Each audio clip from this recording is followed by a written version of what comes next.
अपना अगला वीडियो बनाते हैं। ये है आपका chapter 3 pair of linear equation in two variables part 2 और इसके हम एक्सरसाइज 3.1 का सेकंड क्वेश्चन करेंगे। लेकिन कंटिन्यू करने से पहले मैं आपसे रिक्वेस्ट करना चाहूँगा कि अगर आपको मेरे वीडियोस पसंद आ रहे हैं और इसके अंदर आप ये पा रहे हैं कि जो भी न्यूमेरिकल्स हैं, जो भी कंटेंट हैं, वो बहुत ही टू द पॉइंट है, अननेसेसरी की कोई बातें ना हो करके हम लोग बिल्कुल पॉइंट टू पॉइंट स्टडी पर चलते हैं और मेरे कंसेप्ट क्लियर हो रहे हैं और आपको अच्छा लग रहा है, तो प्लीज़ मेरे वीडियोस को सब्सक्राइब करें, मेरे चैनल को सब्सक्राइब करें, वीडियोस को लाइक करें, शेयर करें और जितना हो सके मैक्सिमम अपने फ्रेंड्स को बताएं इसके बारे में। ठीक है, तो शुरू करते हैं एक्सरसाइज 3.1 का क्वेश्चन नंबर 2। ठीक है, तो हमारे इस क्वेश्चन नंबर 2 के अंदर क्या कहा गया है जरा देखें। The coach of a cricket team buys 3 bats and 6 balls for ₹3,900। एक क्रिकेट टीम का कोच है जो कि 3 बैट और 6 बॉल्स लेता है 3,900 के अंदर। अब हम यहाँ पर अगर ये मान लें कि अगर एक बैट की जो कॉस्ट है वो x है और एक बॉल की कीमत हमारी y है, तो इक्वेशन हमारी सिंपल है। अगर एक की x है तो 3 की कितने होगी, 3x हो जाएगी। और अगर एक बॉल की कीमत y रुपीज़ है और तो 6 बॉल्स का जो प्राइस हो क्या होगा, 6y हो जाएगा और कॉस्ट टोटल हमें दे रखी है। ध्यान ये रखना है कि हम जो चैप्टर कर रहे हैं वो क्या है, लीनियर इक्वेशन है और 2 वेरिएबल्स के अंदर है। ठीक है, तो स्टार्ट करते हैं। Let the cost of one ball be ₹x and one bat, इसको हम पहले बैट ले लेते हैं। one bat be ₹x and one ball be ₹y। Right, एक बैट x का है और एक बॉल y रुपीज। राइट, तो अब आगे हम चलते हैं कंडीशन नंबर 1। तो फर्स्ट कंडीशन के अकॉर्डिंग क्या बोला है इसने, तो फर्स्ट कंडीशन में कहा है कि 3 बैट्स और एक बैट है x का, तो 3 बैट्स 3x और 6 बॉल्स, अगर एक बॉल है आपका y रुपीज का तो 6 बॉल्स 6y और कितने का पड़ता है ये, 3,900 की। ठीक है, तो हमारी एक इक्वेशन ये बन गई। आगे चलने से पहले हमें ये देखना हो क्या ये इक्वेशन और सिंपलेस्ट फॉर्म में पॉसिबल है, अगर है तो उसको हम कन्वर्ट करेंगे। तो नेचुरली देखो ये पूरी इक्वेशन 3 से डिवाइड हो सकती है, तो मैं यहां पर लिखूंगा डिवाइड बाय 3। तो ये जब 3 से डिवाइड होगी इक्वेशन बन जाएगी ये x, 3 वन जा 3, 3 टू जा 6 2y और 3 वन जा 3 और 3 3 जा 9। ठीक है, ये हो गई हमारी इक्वेशन नंबर 1। सिमिलरली फिर सेकंड कंडीशन अगेन, तो अब ये जो दूसरी कंडीशन है उसमें क्या बोला है उसने, later she buys another bat, एक और बैट लेती है उसके बाद में वो, एंड 3 मोर बॉल्स और 3 और बॉल भी लेती है।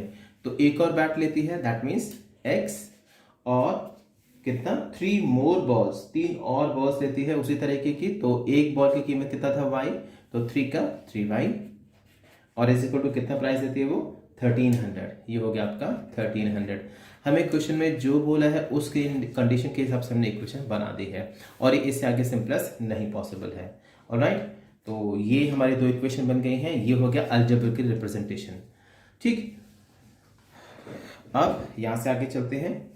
तो अब इसको हम ग्राफिकली के लिए इन दोनों को सॉल्व करेंगे इक्वेशन को।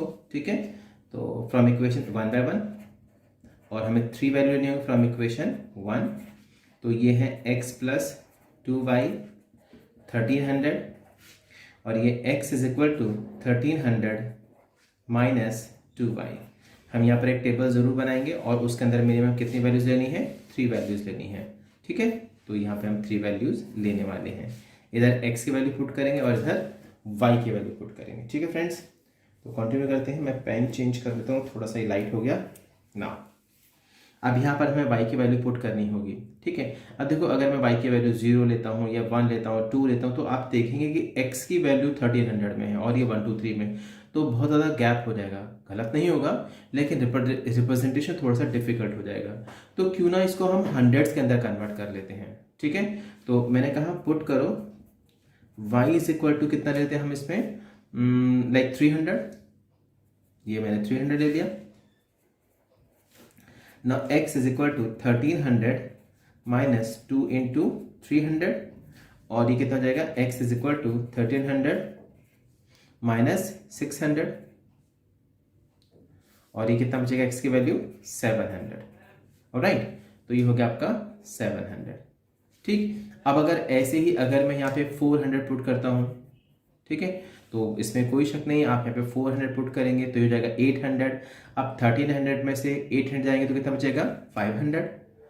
ठीक है, तो मैं इसे सॉल्व करने के बजाय आपको ऐसे ही बता देता हूँ, आप इसे खुद कर लेंगे ना। सिमिलरली अगर मैं सपोज करो यहाँ पर मैंने 500 पुट करता हूँ अगर मैं y की जगह पर, तो कितना होगा ऊपर, ये 500 पुट किया हमने, देखो यहाँ 500, 5 2 जा 1000, तो 1300 माइनस का 1000 कितना बचेगा 300। तो इस तरीके से हमने एक अपनी टेबल पूरी कर ली है। ठीक है, इन वैल्यूज को आप खुद पुट करके देखेंगे और अगर नहीं आता है तो प्लीज मुझसे डिस्कस जरूर करेंगे। ठीक है, नाउ फ्रॉम इक्वेशन सेकंड, अब दूसरी इक्वेशन भी तो है हमारे पास, तो फ्रॉम इक्वेशन सेकंड क्या है आपका x plus 3y is equal to 1300। जैसे ये सॉल्व किया वैसे इसको भी करेंगे, x is equal to 1300 minus का 3y। क्लियर, तो यहाँ पर हम इसको आगे ले आते हैं और एक यहाँ टेबल बना लेते हैं ये। ठीक है, और इसके अंदर हम वैल्यू पुट करते जाएंगे x और y की, इधर x लिखा इधर में y लिखा, तो ये लो यहाँ पर हमने क्या किया y की वैल्यू कितना पुट कर देते हैं 3 पुट कर देते हैं। चलो y इज इक्वल टू 300, तो ये हो जाएगा 3 3 जा 9, 1300 माइनस 3 इंटू में 300 और ये हो जाएगा x is equal to 1300 minus का 900 और x की वैल्यू कितनी बचेगी 400, तो ये हो गया आपका 400। राइट, फिर ऐसे ही आगे भी पुट कर सकते हैं, यहाँ पे मैंने 400 पुट कर दिया अगर, ठीक है, तो ये कितना हो जाएगा आपका 4 3 जा 1200 और 13 में से 1200 तो 100 आ गया यहाँ पे। ठीक है, अब इससे आगे बड़ी वैल्यू नहीं पुट करते हैं, इसको 200 पुट कर देते हैं, थोड़ा छोटी वैल्यू, तो यहाँ पर ये कितना हो जाएगा आपका 600, क्योंकि 200 लिया ना आपने ये, तो ये 200 और ये 600 हो जाएगा और 13 में से 6 जाएगा तो कितना 700 आ जाएगा ये। ठीक है, तो ये हमने वैल्यू पुट कर ली है। अब इसका हम ग्राफिकल रिप्रेजेंटेशन करेंगे, तो उसके पहले हम एक ग्राफ बनाएंगे यहाँ पे, तो मैं ग्राफ बनाता हूँ इसको। तो ये मैंने यहाँ पर देखो प्लॉटिंग कर ली है, ये आपका x एक्सिस है और ये आपका y एक्सिस है। यहाँ पर देखो 100 200 300 400 क्योंकि वैल्यूज़ आपने 100 की उसमें ली है, और सिमिलरली ऊपर ये प्लस का ये प्लस का और इधर ये माइनस का और नीचे भी माइनस का कर लिया हमने। ऑलराइट, तो अब इनको हम प्लॉटिंग करते हैं इसकी, तो 1 बाय 1 सबसे पहले ये वाली एक टेबल लेते हैं। तो यहाँ पर देखो when x is equal to 700, तो x की वैल्यू कितनी है आपकी 700 ये रहा, तब y कितना आपका 300, तो y जो होगा, एक सेकेंड, ये डायरेक्शन आपकी क्या बन रही है, हाँ ये है यहाँ से, तो अप्रॉक्सीमेटली मैं यहाँ पर ले लेता हूँ, तो ये पॉइंट हो गया, पहले x की वैल्यू है फिर बाद में y की वैल्यू अभी लिखेंगे, फिर उसके बाद x कितना आपका 500 है और y की वैल्यू कितनी आपकी 400 है। तो इसी में आगे कंटिन्यू करेंगे, हमें पहले x की वैल्यू लोकेट करनी होगी और उसके बाद में y की वैल्यू। ठीक, तो x कितना है आपका 500, ये रहा 500 और y कितना आपका 400, ये रहा आपका 400। तो चाहे वो आप इधर से लोकेट कर लो, ये ऐसे करके मैं ग्राफ पे कोई प्रॉब्लम नहीं पड़ती है। x की वैल्यू कितनी थी 500 ना, ये रहा 500 और ये हो गया आपका डायरेक्शन, आई थिंक लगभग यहाँ होगा। ठीक है, तो यहाँ पर ये 700, ये है 700 और दूसरा क्या आपका y की वैल्यू 300 था, तो ये 300, उसके बाद यहाँ पर x की वैल्यू कितनी है 500 और y की वैल्यू कितनी है 400। ठीक, और उसके बाद अगली वैल्यू x कितना 300, ये रहा 300 और y कितना आपका 500। तो ये भी आपको पता चल रहा है लगभग अप्रॉक्सीमेटली 300 और ये हो गया इसका डायरेक्शन, ये इस तरीके से। तो ये पॉइंट है, यहाँ पर x कितना आपका 300 और y है आपका 500। ठीक है। तो इस तरीके से हमने देखो पहली इक्वेशन की सभी वैल्यू को प्लॉट कर लिया। अब एक लाइन ड्रॉ करेंगे। अब ये नेचुरल स्ट्रेट लाइन होनी चाहिए जो कि तीनों ही पॉइंट से होकर के जानी चाहिए। ठीक है, तो घबराइए नहीं, ये एक्स का स्ट्रेट लाइन ही है, मैं इसे आगे और प्रोड्यूस कर दे रहा हूँ। ठीक है, ये इस तरीके से। ठीक, ये 500 था, राइट। तो ये सेम एक ही जगह पर पॉइंट आ गए, ऐसा कुछ नहीं है। लेकिन हाँ, अगर आप ग्राफ में करेंगे तो और अच्छे से क्लियर हो जाएगी जब आप खुद करेंगे तो अब सेकेंड इक्वेशन, x की वैल्यू 400, ये रहा x की वैल्यू 400 और y कितना है आपका 300। तो ये रहा आपका y अप्रॉक्सीमेटली, यहाँ पर लेता हूँ तो ये पॉइंट आ गया आपके सामने। फिर x की वैल्यू कितनी 100, ये रहा 100 और y की वैल्यू कितनी है आपकी 400। तो दोस्तों ये हो गया अप्रॉक्सीमेटली यहाँ पर, तो ये पॉइंट बन गया आपका। और फिर उसके बाद x की वैल्यू 700, ये रहा 700 और y की वैल्यू 200। तो मैं जहाँ तक देखो ये आपका लगभग ये बन रहा है पॉइंट, तो ये पॉइंट आ गया। ठीक है, तो पहले x की वैल्यू लिखेंगे, तो ये है आपका कितना 700 और 200। ठीक है, फिर यहाँ पर देखें x की वैल्यू कितनी 400 और y की वैल्यू 300 और ऐसे यहाँ पर भी x की वैल्यू 100 और ये 400। हमें पहले x की वैल्यू लिखनी होती है, बाद में y की वैल्यू। तो देखो ये भी एक स्ट्रेट लाइन इक्वेशन बन रही है। थोड़ा बहुत चल सकता है क्योंकि ये मेरा प्लॉटिंग जो है एक हैंडमेड फिगर उस पर है, तो कोई दिक्कत नहीं है। आप ग्राफ पे करेंगे तो एक्यूरेट बनेगा। ये दोनों इधर आगे जाएंगे तो ये मीट करती नजर आ रहे हैं आपको। ठीक है, अब नेक्स्ट वर्क क्या रहेगा, इन इक्वेशन के नेमिंग करना। तो इस इक्वेशन का x + 3y = 300, ये है आपकी x + 3y = कितना 300। और दूसरी इक्वेशन क्या है आपकी x + 2y, ये है आपकी x + 2y = 1300। ये हो गया आपका 1300, ये x है। ठीक है, तो x + 2y 1300 और ये x + 3y = 1300। ठीक है फ्रेंड्स, तो इसे आप उतारें, फिर हम अगला क्वेश्चन करते हैं।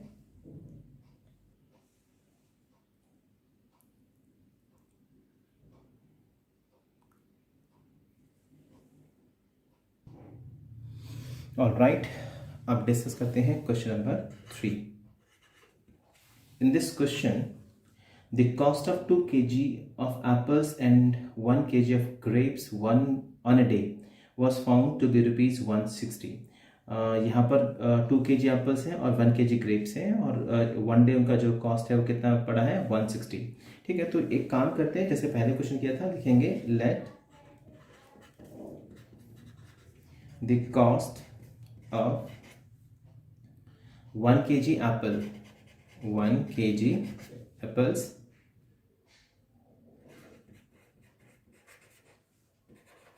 (1 kg apple) be rupees X and the cost of 1 kg grapes। और ग्रेप्स के लिए क्या है जी, ये आपका भी हमने रुपीज y ले दिया। ठीक है, तो 1 kg ग्रेप्स y और 1 kg एप्पल रुपीज x हो गया। अब अकॉर्डिंग टू द क्वेश्चन, अब उसके अकॉर्डिंग है क्या कि भाई अगर 1 किलो के लिए x रुपीज़ है, 1 kg के ग्रेप्स के लिए भी y रुपीज़ है, तो यहाँ पर 2 kg एप्पल से कितना हो जाएगा 2x और 1 kg ग्रेप्स के लिए कितना y 1y यानी y, और कितने के पड़ते हैं 160 रुपीज़ के। ऑलराइट, उसके बाद आफ्टर 1 मंथ और 1 महीने के बाद the cost of 4 kg apples, आपके पास 4 kg एप्पल्स है तो ये कितना हो जाएगा 4x और प्लस 2 kg ऑफ ग्रेप्स, तो यहाँ पर 2y = कितना पड़ता है आपका 300। ये है इक्वेशन 1 और ये है इक्वेशन नंबर 2। नहीं, इसको आप सिंपलेस्ट फॉर्म में कन्वर्ट करेंगे क्योंकि ये पूरा इक्वेशन 2 से डिवाइड होता है, तो डिवाइड बाय कितना 2, तो ये हो जाएगा 2x और प्लस y = कितना 150। ये है इक्वेशन नंबर 2, राइट। तो अब यहाँ पर हमारे पास 2 इक्वेशन हो गई। अलजेब्रिक सॉल्यूशन हो गया आपके सामने। पहली है आपका 2x + y = 160 और सेकेंड इक्वेशन आपका 2x plus y is equal to 150। ठीक है, ये वन इक्वेशन और ये आपका इक्वेशन नंबर 2। अब ये आपका अल्जेब्रिकली हो गया, ग्राफिकली इस क्वेश्चन को आप खुद सॉल्व करेंगे। ठीक है, अब हम अगले एक्सरसाइज के लिए डिस्कस करते हैं। ठीक है, एंड नाउ एक्सरसाइज 3.2। और उम्मीद करता हूँ अब तक आपको प्लॉटिंग करनी आ गई होगी, ग्राफिकल रिप्रेजेंटेशन आपको क्लियर हो गया होगा, और इनकेस अगर नहीं आता है तो प्लीज़ मुझे मैसेज जरूर करें। तो अब यहाँ पर एक्सरसाइज 3.2 क्वेश्चन नंबर 1 का first part. 10 students of class 10th took part in a mathematics quiz. If the number of girls is 4 more than the number of boys, find the number of boys and the number of girls who took part in the quiz. अब यह simple है, दो अलग अलग variable लेने हमें। तो मैंने कहा let the number of boys participant। ठीक है, तो बॉयज पार्टिसिपेंट हमने कितने मान लेते हैं, हम एक्स लेते हैं, ये एक्स हो गया, and therefore the number of girls participant कितना हमने वाई ले लिया। Now according to the question, अब 10 students of a class 10th took part in mathematics quiz. अब टोटल स्टूडेंट्स कितने आपके 10th हैं, तो 10 स्टूडेंट हैं 10th क्लास के, तो ये हो जाएगा x plus y is equal to 10। Girls and boys दोनों को मिलाकर कितने हैं वो पार्टिसिपेंट 10 हैं। अब आगे if the number of girls is 4 more than the number of boys. अब लड़कियों की संख्या लड़कों से कितनी 4 ज्यादा है, तो दोनों का डिफरेंस देखा हमें 4, तो ये हो जाएगा y minus x is equal to कितना 4। ठीक है, तो ये आपके सामने इक्वेशन ये हो गई, लेकिन एक छोटा सा हम चेंजेस कर सकते हैं ताकि ये ईजी हो जाए। हम एक काम करते हैं, यहाँ पे द नंबर ऑफ बॉयज यहाँ पे नंबर ऑफ गर्ल्स ले लेते हैं, तो सिंपल इक्वेशन होंगी अच्छी।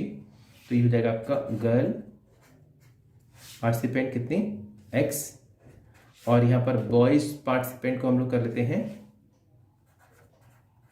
y। ठीक है, तो थोड़ा सा यहाँ पर ये अच्छा लगेगा, इक्वेशन भी प्रॉपर वे में होगा। Now girls plus boys equal to 10 और गर्ल्स माइनस बॉयज यानी कि दोनों का डिफरेंस कितना है 4, तो ये जाएगा x minus y is equal to 4। Right, तो ये है क्वेश्चन 1, ये है क्वेश्चन नंबर 2, और दोनों के आप यहाँ पर प्लॉट कर लेंगे। ठीक है, तो अब ये दोनों इक्वेशन बन गई है हमारे पास में, और इनका रिप्रेजेंटेशन आप खुद करेंगे। ग्राफिकली रिप्रेजेंटेशन, ग्राफ बनाना है, दोनों की वैल्यू बनानी है, अलग अलग टेबल लेनी है, और मिनिमम 3 वैल्यूज लेनी है, और उनको फिर आपने प्लॉट करना है। ठीक है, प्लॉटिंग मैंने आपको समझा दिया है, अगर दिक्कत आती है तो आप मुझे प्लीज़ मैसेज जरूर करेंगे। ऑलराइट, अब हम डिस्कस करेंगे question number 2, question number exercise 3.2 question number 1 का second part. 5 pencil and 7 pens together cost ₹50, whereas 7 pencil and 5 pens together cost ₹46. Find the cost of 1 pencil and the cost of 1 pen। तो यहाँ पर भी simple question है, लिखेंगे let the cost of 1 pencil. ठीक है, यानी एक पेंसिल की जो कॉस्ट होगी वो कितनी है हमने मान लिया x। ठीक है, and that of the cost of 1 pen is ₹y। Alright, तो ये x रुपीज और ये आपका y रुपीज। अब ये अकॉर्डिंग टू द क्वेश्चन जैसा कहा गया वैसे करेंगे। क्वेश्चन में कंडीशन नंबर 1, 5 पेंसिल, एक पेंसिल x है तो 5 पेंसिल 5x, फिर 7 पेन्स, एक पेन y है तो 7 पेन 7y, टुगेदर मीन्स दोनों को इकट्ठी कॉस्ट कितनी पड़ती है आपकी ₹50। ऑलराइट, इक्वेशन 1 सिंपलेस्ट हो नहीं सकती है। नाउ वेयर इज 7 पेंसिल यानी 7x और 5 पेन्स ये 5y इज इक्वल टू कितना कॉस्ट पड़ेगा इसका ₹46। ये है इक्वेशन नंबर 2, सिंपल। अभी इसको भी आप ऐसे ही ग्राफिकली रिप्रेजेंट करेंगे, सबने ग्राफिकली रिप्रेजेंट जरूर करना है, नहीं तो प्रैक्टिस नहीं होगी और आपको क्वेश्चन आएंगे भी नहीं। ठीक है, तो इसे भी आप उतारेंगे। फिर मैं अगला क्वेश्चन करता हूँ, और अब क्वेश्चन नंबर 2। सेकंड क्वेश्चन को आप करने से पहले थोड़ा सा ध्यान देंगे। मैंने आपको पिछली क्लास के अंदर बताया था कि कब लाइन्स इंटरसेक्टिंग होंगी, कब लाइन्स पैरेलल होंगी, कब लाइन कोइंसिडेंट होंगी। ठीक है, तो इस अंदर यही बताएगा on comparing the ratios a1/a2, b1/b2, c1/c2 find out whether the lines representing the following pairs of linear equations intersect at A point, parallel और कोइंसिडेंट। तो पिछले थोड़ा सा रिकॉल करते हैं। तो आपको मालूम है इक्वेशन क्या थी हमारी, a1x और प्लस b1y और plus c1 is equal to 0, और सेकेंड इक्वेशन थी आपकी a2x और प्लस में b2y, ये b2 है, और plus c2 is equal to 0। इससे कुछ फर्क नहीं पड़ता है अगर ये दोनों इधर है तो, पर हाँ ध्यान ये देना अगर c1 इधर है तो c2 को भी इधर लेकर के आओ, ये नहीं एक इधर और एक उधर रखा आपने तो गड़बड़ होगी, दोनों एक ही तरीके से रखना होगा। ठीक है ना। अब इसमें केसेस क्या थे, पहला केस था आपका if a1 upon a2 is not equal to b1 upon b2। ठीक है, तो लाइंस कैसी होती थी, इंटरसेक्टिंग लाइंस होती थी आपकी, कैसी, इंटरसेक्टिंग लाइंस। ठीक है, तो इंटरसेक्टिंग लाइंस यानी कि एक जगह पर वो मीट करती थी, और यहाँ पे अगर हम ग्राफिकल रिप्रेजेंटेशन देखें तो कुछ इस तरीके से रिप्रेजेंट होता था, या कहीं पर भी एक पॉइंट होता था ये, तो हम कहते थे इसका यूनिक सॉल्यूशन है, only one solution, unique solution या फिर वन सॉल्यूशन। अच्छा, एक केस ये होता था, एक और केस क्या बनता था हमारा कि इन केस अगर a1 upon a2 is equal to b1 upon b2 और is equal to c1 upon c2। ठीक है, यानी नहीं, इसको ऐसे कर लेते हैं अभी, a1 upon a2 is equal to b1 upon b2 is not equal to c1 upon c2। तो इस केस के अंदर क्या होता था, इंटरसेक्टिंग लाइंस नहीं होती थी, पैरेलल लाइंस होती थी। ठीक है, कैसे होती थी, पैरेलल लाइंस। ठीक है, तो इस सिचुएशन में जो ग्राफिकल रिप्रेजेंटेशन होता था इक्वेशन का, वो ऐसे करके जाता था, कैसे भी दो लाइन बनती थी और दोनों ही पैरेलल, वो कहीं भी मीट नहीं करती थी। जब मीट नहीं करेंगे तो उनको सॉल्यूशन भी नहीं होते, तो इसीलिए यहाँ पर क्या होता था, नो सॉल्यूशन, नो सॉल्यूशन। ठीक है, कोई सॉल्यूशंस नहीं होता था, नो सॉल्यूशन। ठीक, और तीसरा केस क्या होता था हमारे पास में यहाँ पर, a1 upon a2 is equal to b1 upon b2 और is equal to c1 upon c2। ये तीनों ही जब इक्वल होते थे तो लाइन कैसे होती थी, कोइंसिडेंट लाइन होती थी। ठीक है, कोइंसिडेंट लाइंस। ठीक है, मीन्स काफी सारी जगह पर आप अपने आप को इंटरसेक्ट करें, एक दूसरे के ऊपर आती थी ऐसे करके, ये पहली लाइन तो उसके ऊपर ये दूसरी लाइन, और ये कई जगह पर टच करती थी, तो हम कहते थे बहुत सारे सॉल्यूशन हैं, इन्फिनिटली मैनी सॉल्यूशन।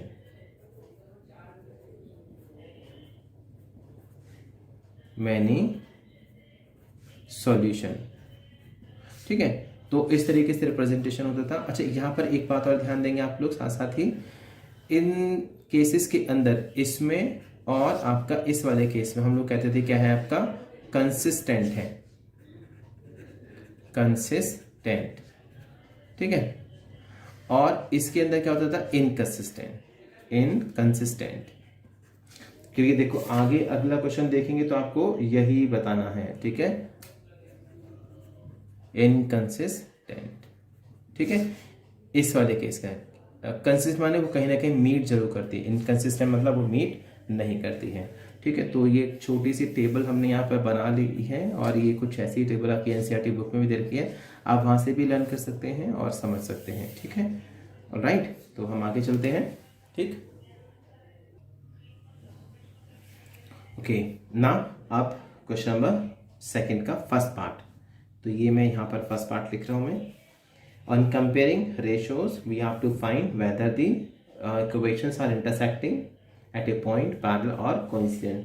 तो पहला पार्ट है आपका 5x minus 4y plus 8 is equal to 0, और 7x और प्लस का 6y minus 9 is equal to 0। Alright, तो यहाँ पर देखो a1 अपॉन a2 निकालेंगे रेशो पहले, ये कितना है 5/7, फिर रेशो निकालेंगे b1 अपॉन b2, ये आपका कितना है माइनस का 4/6। क्या इन्हें छोटा कर सकते हैं, यस कर सकते हैं, 2 2 जा 4 और 2 3 जा 6, तो ये कितना हो जाएगा माइनस का 3/2। ठीक है, अब देखो a1 अपॉन a2 5/7 है, b1 अपॉन b2 कितना माइनस 3/2 है। ठीक है, तो ये आपस में इक्वल है क्या, इक्वल नहीं है, so a1 upon a2 is not equal to b1 upon b2।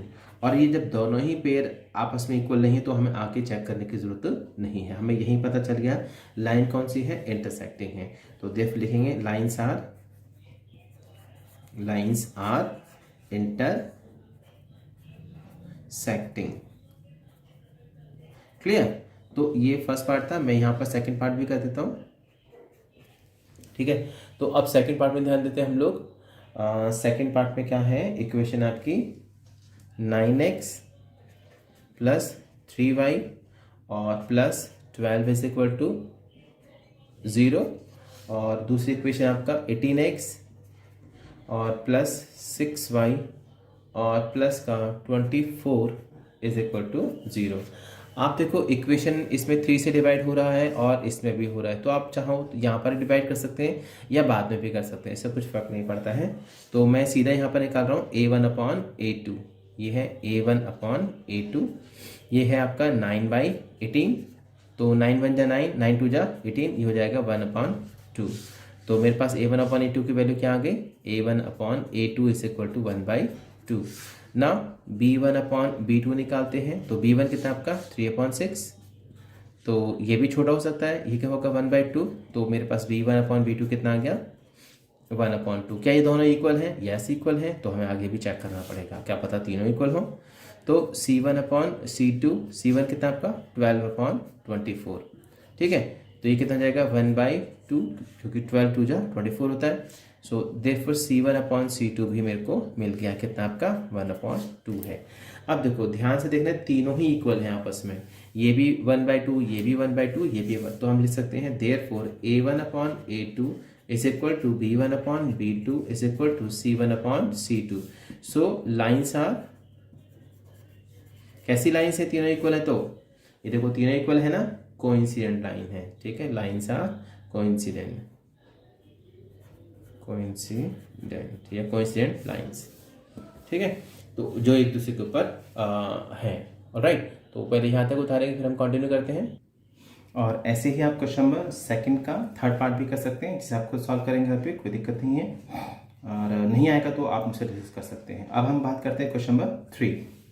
तो ये होगा क्वेश्चन नंबर 3।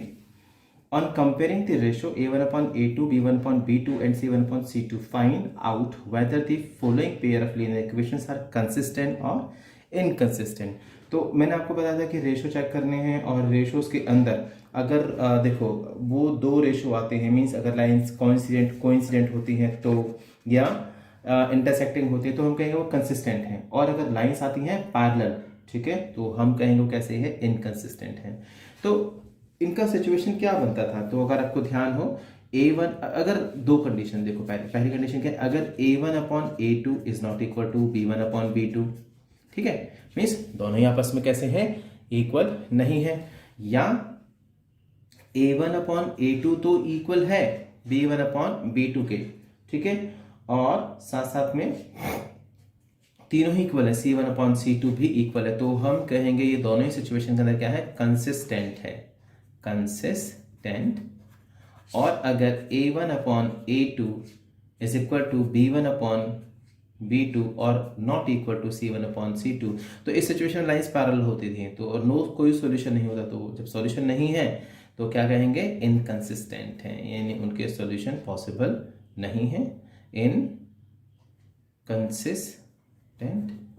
ठीक है। तो चेक करते हैं क्वेश्चन नंबर थर्ड का फर्स्ट पार्ट करते हैं यहाँ पर। तो ये है आपका फर्स्ट पार्ट,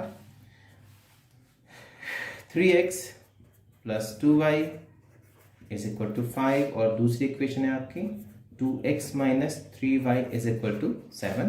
रेशो चेक करते हैं, a1/a2 जो कि कितना आपका 3/2, और b1/b2 ये कितना आपका ये 2/-3 है, जो कि आप यहाँ भी आप लगा सकते हैं। क्या दोनों इक्वल है आपस में, नहीं है इक्वल, तो हम लिखेंगे therefore a1/a2 is not equal to b1/b2। So lines are कैसी, कंसिस्टेंट होंगी, ठीक है। सो ये जो पेयर ऑफ इक्वेशंस होंगे वो कैसे होंगे, कंसिस्टेंट होंगे। तो ये फर्स्ट पार्ट था। सेकंड पार्ट चेक करते हैं इसका। अभी सेकंड पार्ट क्या है इसका, 2x minus 3y is equal to 8 और 4x minus 6y is equal to ये प्लस का 9। तो यहाँ भी चेक करते हैं, a1/a2 इज इक्वल टू 2/4 जो कि होगा 1/2, और b1/b2 इज इक्वल टू कितना -3/-6, जो माइनस से माइनस कैंसिल, 3 × 3 3 6, ये भी 1/2, ये दोनों इक्वल हो गए तो आगे भी चेक करेंगे। Now C1/C2 is equal to 8/9। क्या ये सॉल्व हो सकते हैं? नहीं हो सकते हैं। तो ये दोनों इक्वल हैं और ये इक्वल नहीं है, लिखेंगे because A1/A2 is equal to B1/B2 पर C1/C2 के इक्वल नहीं है। देखो A1/A2 is equal to B1/B2 is not equal to C1/C2, तो कहेंगे ये इनकंसिस्टेंट हैं। तो pair of linear equations are inconsistent.